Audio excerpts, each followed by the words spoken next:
कांवर के नाचे बाबा के दुआ कांवरिया चौवन फिट वाला चौवन या छप्पन कांवरिया चौवन फिट वाला 1 2 3 जय हो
और 54 फुट कांवर की तरफ से 100 रुपये का आशीर्वाद आया है। 54 फुट कांवर पटना सिटी से 500 रुपये का आशीर्वाद है। भोलेनाथ आपकी मनोकामनाओं को पूर्ण करे, आपकी झोली हमेशा भरी रखे। उठा लीजिए दोनों हाथ और 1-2 कैमरा इधर भी आ जाइए ताकि इन लोग को पूरा ले सके वीडियो। अच्छा गाएंगे, पहले इसको तो खत्म कर लूं। 54 फीट वाले कांवर की ओर से 200 रुपये आशीर्वाद है। अगर दोनों हाथ उठा के हो कांवर लेके नाचे भोला के दुआ, कांवर लेके नाचे बाबा के दुआ। कांवरिया 54 फुट वाला, कांवरिया 54 फुट वाला, कांवरिया 54 फुट वाला, कांवरिया 54 फुट वाला।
बोलिए हरा हरा।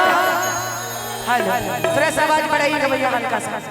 भैया बिना जे में हम लोग पूरा रास्ता मनोरंजन करते तैयो ही भजन चाहिए।